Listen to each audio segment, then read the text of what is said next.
Diálogos de Bisturí. Un espacio de podcasts de actualidad en patología quirúrgica para estudiantes de medicina. Creado en el Departamento de Cirugía de la Universidad de Valencia, con la colaboración de estudiantes y de cirujanos de prestigio en las diferentes áreas de la especialidad. Hola a todos y a todas, soy Ana García, estudiante de sexto de la Universidad de Valencia. El tema que abordaremos hoy es el manejo de la ictericia obstructiva. Una de las sensaciones más alarmantes que puede sentir un paciente es el cambio de coloración de la piel de manera repentina y sin una explicación aparente. Para ello, entrevistamos a la doctora Marina Garcés. Trabaja como cirujana en la Unidad de Cirugía Hepatobilopancreática del Hospital Clínico Universitario de Valencia y además es profesora asociada del Departamento de Anatomía de la Universidad de Valencia. Buenos días, doctora Garcés. Buenos días y gracias por la invitación a la entrevista. Para empezar, ¿cómo podríamos definir la ictericia? Bueno, pues la ictericia, como todos sabéis, es una coloración amarillenta de la piel y las mucosas que es secundaria al depósito de bilirrubina. Esta coloración se suele notar cuando tenemos un nivel de bilirrubina en sangre superior a 2-3 miligramos por decilitro. Ahí es cuando empezamos a notar que la conjuntiva, sobre todo los ojos, comienza a ponerse amarilla. Entonces, ¿la ictericia aparece en todo el cuerpo a la vez? Y por otro lado, ¿de repente nos levantamos un día amarillo o es gradual? El primer sitio donde solemos notar que el paciente comienza a tener una coloración amarillenta, como os acabo de contar, es la conjuntiva de los ojos. Y los últimos, las partes más sacras, más distales. Cuando empieza a disminuir el nivel de bilirrubina, por el contrario, pasa al revés. Lo primero que comienza a despigmentarse son las partes distales y lo último en blanquearse es la conjuntiva de los ojos. Por tanto, sabiendo lo que es la ictericia, ¿cuáles serían las posibles causas de ictericia? Causas de ictericia hay muchas patologías que cursan con ictericia. Primero de todo tendríamos que saber que existen dos tipos de bilirrubina, la bilirrubina indirecta o no conjugada y la bilirrubina directa o conjugada. Dependiendo del tipo de bilirrubina que tengamos elevada y donde tengamos el problema, existen como tres grandes grupos de causas de ictericias. A grandes rasgos podemos hablar de causas prehepáticas o por alteración del metabolismo de la bilirrubina, como son las anemias hemolíticas, por ejemplo, causas hepáticas como las hepatitis y causas obstructivas, que lo que producen es un aumento de la bilirrubina directa y que son las que nos ocupan en la entrevista de hoy. Como por ejemplo tendríamos la coledocolitiasis, cualquier neoplasia de la vía biliar principal que produzca una obstrucción a este nivel, o incluso la compresión extrínseca de la vía biliar principal, que puede ser bien por neoplasias o bien por procesos inflamatorios. Además de la ictericia, ¿la obstrucción de la vía biliar puede producir otros síntomas? Sí, el acúmulo de sales biliares durante un tiempo prolongado puede causar, por ejemplo, prurito intenso, que a veces es de difícil manejo, y por consiguiente los pacientes pueden presentar lesiones de rascado. Además, la ictericia obstructiva se puede asociar con acolia, que son heces que no tienen la coloración habitual, son heces blanquecinas, o incluso con coluria, que aparece en las orinas de color coñac o color Coca-Cola. Perfecto. Pues centrándonos en la ictericia obstructiva, ¿qué etiologías encontraríamos en este grupo de pacientes y cuáles son sus diferencias? ¿Se podría hablar de patología benigna y maligna? Sí, los dos grandes grupos de patología causantes de la ictericia obstructiva serían, por un lado, los procesos benignos, que lo más frecuente, lo más conocido es la coledocolitiasis, y procesos malignos, que cualquier tumor, ya bien sea periampular, una neoplasia en cabeza de páncreas, un colangiocarcinoma, que son tumores que aparecen dentro del árbol biliar, podrían causar con ictericia. Cualquier proceso que obstruya la vía biliar principal a lo largo de su recorrido, hasta su desembocadura en la papila de Vater, podría producir una ictericia obstructiva, ya sea, como hemos dicho, un tumor, una litiasis o incluso una causa extrínseca a la vía que la comprima desde fuera, e incluso la podemos causar nosotros de manera iatrogénica. De acuerdo, doctora Garcés. Cuando vemos a un paciente con ictericia por primera vez en la consulta, ¿podríamos distinguir según la clínica entre una ictericia obstructiva de una causa benigna o maligna? Bueno, podríamos intentarlo. Tenemos algunas pistas que nos podrían hacer pensar que la causa de esta ictericia podemos orientarla más hacia un proceso benigno o más hacia un proceso maligno. Aunque a veces no es fácil distinguir en una primera visita si se trata de una ictericia benigna o maligna. Lo primero que deberíamos preguntar al paciente son los antecedentes. Si el paciente tiene antecedentes, por ejemplo, de cólicos biliares, podríamos orientarnos a que ese paciente tiene, por tanto, una colelitiasis y que le podría haber producido una coledocolitiasis al pasar la litiasis biliar a la vía biliar principal. O, por ejemplo, si el paciente tiene un antecedente de una colecistectomía previa, es decir, una cirugía de la vesícula biliar, deberíamos descartar que esta ictericia obstructiva no es una complicación relacionada con este procedimiento. Clásicamente se ha hablado de ictericia indolora para referirnos a la ictericia secundaria a una causa tumoral. Este tipo de ictericia aparece de forma más lenta, más paulatina, por lo que el paciente suele tardar más en identificarla. Los pacientes se van poniendo de color amarillento de forma más lenta y les cuesta más darse cuenta de que se están poniendo ictéricos. Las cifras de bilirrubina, por tanto, pueden alcanzar niveles superiores por la lentitud precisamente de instaurarse la ictericia. Y además en los estadios iniciales de estas tumoraciones pues no suelen cursar con dolor, por lo tanto es como más silente esta ictericia.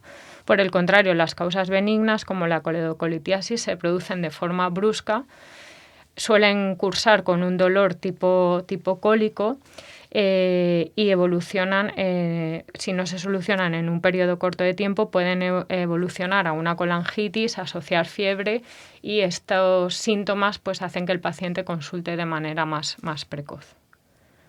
Bien, y después de conocer las diferencias, ¿cuáles son las pruebas diagnósticas que mayor rendimiento presentan para poder distinguir entre una ictericia benigna y maligna? La prueba inicial a realizar fundamentalmente sería una ecografía, ¿vale? La ecografía es una prueba que es poco invasiva, que es fácil de realizar, que tenemos disponible en todo momento en los servicios de urgencias y no irradia al paciente, por lo cual es una prueba de elección para en un momento inicial orientarnos hacia cuáles son las siguientes pruebas que tenemos que solicitar. La ecografía nos va a permitir ver si la vía biliar principal está dilatada y si existe colelitiasis, por ejemplo. Y en función del resultado de esta ecografía, pues dependiendo la clínica que tenga el paciente y el diagnóstico de sospecha que tengamos, podremos realizar, por ejemplo, un TAC si tenemos la sospecha de que puede ser una patología tumoral.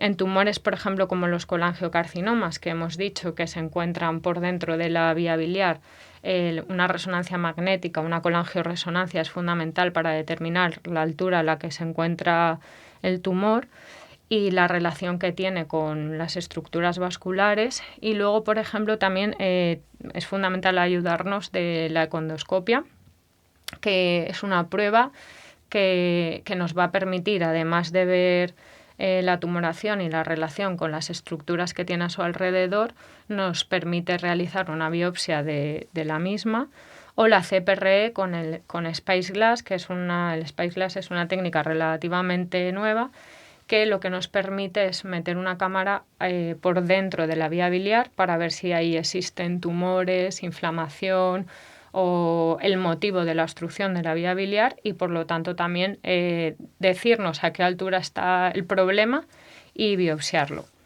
Si la sospecha, por otro lado, fuera patología benigna, pues también podríamos apoyarnos de una colangioresonancia, que esto nos permite ver todo el árbol biliar, sobre todo si tenemos dudas con la ecografía, o ir directamente a la econdoscopia y en caso de confirmarse la litiasis en la vía biliar principal, podríamos realizar una CPRE para realizar la extracción de la piedra, que es una prueba que además de ser una prueba diagnóstica, pues sería terapéutica a la vez. Y aparte de las pruebas diagnósticas, en cuanto a las pruebas de laboratorio, ¿qué otros datos serían de interés? Vale, pues aparte de que sería fundamental solicitar el nivel de bilirrubina en sangre, también es muy importante saber de los dos tipos de bilirrubina cuál está más aumentada, si están aumentadas las dos, si solo la directa, la indirecta. Normalmente en las ictericias obstructivas lo que va a predominar va a ser un aumento de la bilirrubina directa.